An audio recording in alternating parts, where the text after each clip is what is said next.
My name is John Vanfretto. I'm a project manager for Hogan Design Construction. You want me to tell the upside down bear story? So,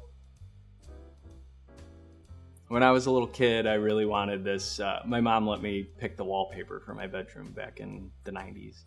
And so I picked the surfing bears. There were 3 bears in a row with little surfboards, but there were thousands of them on the walls of my bedroom.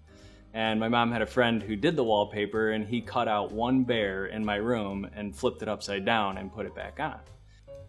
Every time I'd have my friends over, it'd be a game. Where's the upside down bear? So it was just kind of a fun little family thing that we did. And a couple years ago, we did my mom's kitchen in Lake Geneva, and I told her that I was going to do an upside down bear.